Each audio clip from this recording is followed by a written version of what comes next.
అబ్బో ఇక్కడ కేజీ చీరలు కొంటే అర కేజీ చీరలు ఫ్రీ అంట. మంగళ్య షాపింగ్ మాల్ కేజీల్లో సేల్, టన్నుల్లో ఆనందం.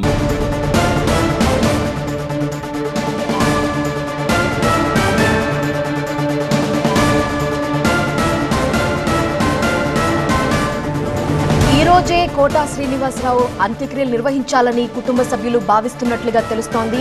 మహాప్రస్థానంలో ఆయనకి అంతిమ నివాళి అర్పించాలని భావిస్తున్నారు. ఈ రోజే కోటా శ్రీనివాసరావుకి అంత్యక్రియలు నిర్వహించబోతున్నట్లుగా సమాచారం అందుతోంది. అందుకు సంబంధించిన ఏర్పాట్లు కూడా చేస్తున్నారు. ఇక ఈరోజు సాయంత్రం ఆయనకి అంత్యక్రియలు నిర్వహించబోతున్నారు. ఈ నేపథ్యంలో ఇక ఇంటికి అందరూ కూడా వస్తూ ఉన్నారు. ఆయనని తుదిసారి చూడాలి, నివాళి అర్పించేందుకు ఒక్కసారి లాస్ట్ టైం ఆయన్ని చూడాలి అని ఒక్కొక్కరుగా ఆయన ఇంటి వద్దకి చేరుకుంటున్నారు. ప్రస్తుతం పరిస్థితిని వివరించడానికి మా ప్రతినిధి శ్రవణ్ సిద్ధంగా ఉన్నారు. శ్రవణ్, ఏంటి ఈ రోజే అంత్యక్రియలు అని చెప్తున్నారు, టైం చాలా తక్కువగా కనిపిస్తోంది, అందరూ కూడా ఇప్పుడిప్పుడే చేరుకుంటున్నారు. చాలా మంది రావాలనుకుంటారు, ఎందుకంటే ఆయనతో పరిచయం ఉన్నవాళ్ళు అనేక మంది, ఆయనతో సాన్నిహిత్యం ఉన్నవాళ్ళు అనేక మంది, ఇండస్ట్రీలో ఆయన తెలియని వాళ్ళు ఉండరు. మరి అంత సమయం ఉంటుందా? వాళ్ళందరూ చూసుకోవడానికి అవకాశం ఉంటుందా?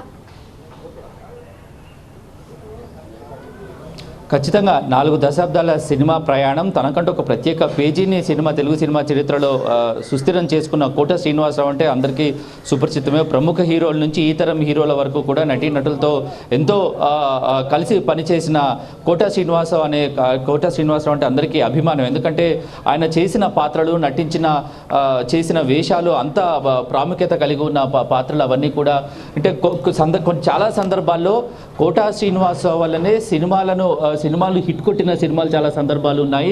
ఇక కోటా శ్రీనివాసరావు కాంబినేషన్లో బాబు మోహన్ కోటా శ్రీనివాసరావు కాంబినేషన్ అంటేనే అది ఒక హాస్యపు సిరిజల్లు లాంటి సినిమా ఉంటాయి.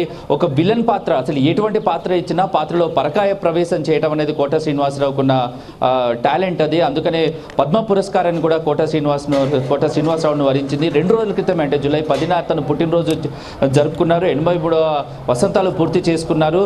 సో కోటా శ్రీనివాసరావు గత కొన్ని రోజులుగా అనారోగ్యం బారిన పడున్నారు. తీవ్రమైన షుగర్తో ఆయన బాధపడుతున్న కారణంగా ఈరోజు తెల్లవారుజామున మృతి చెందిన సందర్భంలో ఇటు ప్రముఖులు కూడా, ఇటు సినీ రాజకీయ ప్రముఖులందరూ కూడా సంతాపాన్ని తెలియజేస్తున్న పరిస్థితి కనిపిస్తుంది. అయితే ఇక మహాప్రస్థానంలో ఈరోజే అంత్యక్రియలు నిర్వహించాలని కుటుంబ సభ్యులు నిర్ణయించారు. ఈ నేపథ్యంలోనే దానికి సంబంధించిన పూర్తి ఏర్పాట్లు జరుగుతున్నాయి. అందుబాటులో ఉన్న ప్రముఖులందరూ కూడా ఇటు కోటా శ్రీనివాసరావు పార్థివ దేహానికి నివాళులర్పించేందుకు వస్తున్నారు. ఏదేమైనప్పటికీ ఎందుకంటే తీవ్రమైన డయాబెటిక్తో బాధపడుతున్న కోటా శ్రీనివాసరావు మృతి చెందడంతో వెంటనే అంత్యక్రియలు నిర్వహిస్తే మంచిదని కుటుంబ సభ్యులు నిర్ణయించుకునే నేపథ్యంలో ఈ రోజే మహాప్రస్థానంలో అంత్యక్రియలు నిర్వహించడానికి ఏర్పాట్లు చకచకా అయితే సాగిపోతున్నాయి. అబ్బో ఇక్కడ కేజీ చీరలు కొంటే అర కేజీ చీరలు ఫ్రీ అంట. మంగళ్య షాపింగ్ మాల్ కేజీల్లో సేల్, టన్నుల్లో ఆనందం.